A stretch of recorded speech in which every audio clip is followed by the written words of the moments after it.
আমের সিজন এখন ঘরে ঘরে এখন সবাই আমের আচার করছে। অনেকের ইচ্ছা থাকা সত্ত্বেও রোদে দেওয়ার ঝামেলার কারণে আচার করতে পারেন না।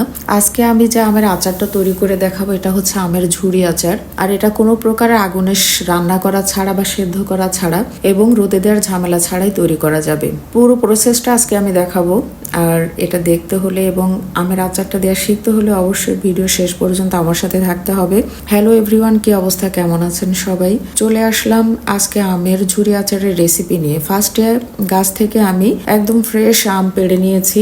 তারপর আমগুলোকে ধুয়ে সুন্দরভাবে পানি ঝরিয়ে নিয়েছি। এরপরে তো চলে আসলাম আলু যেভাবে কুচি কুচি করে আমরা ভাজি করি ঠিক ওইভাবে করে কুচি কুচি বা ঝুরি স্টাইলে আমগুলোকে কেটে নেওয়ার জন্য।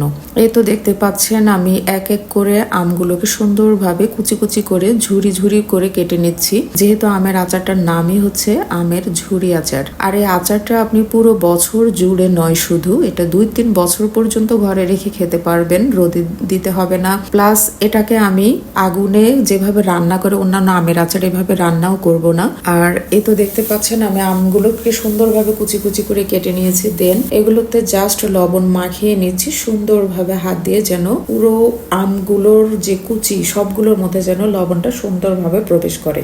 আর এই লবণটা মিক্সড করে আমি জাস্ট 10 থেকে 15 মিনিটের জন্য এটা ঢেকে রেখে দেব। এর কারণ হচ্ছে আম থেকে যে বা ভেতরের যে রসটা আছে আমের, এটা বের করার জন্য। এই তো দেখতে পাচ্ছেন ফিরে আসলাম আমি 10-15 মিনিট পর এবং চিপে চিপে আমি এটা পরিষ্কার একটা কাপড়ের মধ্যে নিয়ে তারপর চিপে চিপে এর ভেতরের যে রস আছে পুরোটা আমার চেষ্টা করছি পুরো রসটাকে বের করে নেওয়ার জন্য। এই আমটা যেহেতু আমি রোদেও দেব না এবং আগুনেও আমি এটা রান্না করব না, অবশ্যই এটা যত শুকনা ভাবে করা যাবে ততই বেটার। এই দেখেন কতটা রস বের হয়েছে আমের ভেতর থেকে। এরপর আমগুলোর দলাটা সুন্দরভাবে হাত দিয়ে ছাড়িয়ে নিয়ে তারপর এটাকে একটা জালি ঢাকনা দিয়ে ঢেকে রাখবো। পাঁচফোড়ন এবং শুকনো মরিচ আগুনে টেলে নিয়েছি, এটা জাস্ট ফ্লেভারের জন্য। আপনি চাইলে এটা দিতেও পারেন বা স্কিপও করতে পারেন। নিয়েছি এখানে আমি সরিষা, এটা আপনি লাল বা সাদা যে কোনো সরিষাই নিতে পারেন। আমার ঘরে এখন লাল সরিষাটা ছিল, এটাকে আমি আধা বাটা করে নিয়েছি। আর এতে আমি ইউজ করব সামান্য পরিমাণে সাদা সিরকা। তো তারপরে এতে দিচ্ছি আমি রসুন এবং আদা বাটা নিয়েছি, কিছু রসুন, আস্ত রসুন এবং শুকনো মরিচ। এটা জাস্ট দেখার সৌন্দর্যের জন্য, কোনটার কি কাজ সেটাও আমি বলে দিচ্ছি।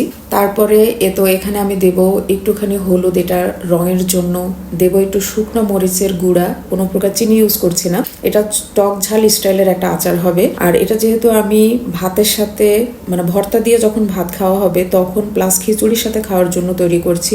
আর কাঁচা আমের ফ্লেভার পাবো, অতএব বোঝাই যাচ্ছে এটা টক না হলে অবশ্যই মুখরোচক মনে হবে না আচারটা। তারপরে সরিষার তেল দিয়ে আবার একটু লবণ দিয়ে, যেহেতু আমি আমটাকে চিপে নিয়েছি লবণের বেশিরভাগ অংশই কিন্তু বের হয়ে গেছে, এখন স্বাদ মতো লবণ অ্যাড করে এতে আমি সবগুলো মিশ্রণ আমের সাথে সুন্দরভাবে মাখিয়ে নেব। সবগুলো উপাদানে আমের সাথে মাখানো হয়ে গেছে। দেখতে পাচ্ছেন কালারটা কত সুন্দর এসেছে। এটা শুধু কালারেই নয়, মানে এটা দেখতেই নয়, এটা খেতেও কিন্তু অনেক মজা। আর আমার এই আমের আচারের প্রশংসা কিন্তু আমার ফ্যামিলিতে সবসময় সবাই করে, মানে সবাই খুবই পছন্দ করে। এটা খেতে যেহেতু মজা, প্রশংসা তো সবাই করবেই। সেক্ষেত্রে আপনারাও করে দেখতে পারেন এভাবে আমের আচারটা, ইনশাল্লাহ অনেক ভালো লাগবে নিজের কাছেও খেতে। যেহেতু এটা কোনো প্রকারের রোদে দেওয়ার ঝামেলা নেই, প্লাস এটা আপনার আগুনও সেদ্ধ করতে হচ্ছে না এবং শুধু আপনি 1 বছর না 2 থেকে 3 বছর পর্যন্ত এটা ঘরে রেখে খেতে পারবেন ইনশাল্লাহ। আমার দেখানো প্রসেসে যদি আচারটা তৈরি করে থাকেন কোনো প্রকারের শ্যাওলা বা স্যাদলা পড়বে না আচারের উপর, বা আচার কোনোভাবেই কোনো দিক থেকে নষ্ট হবে না আচারটা।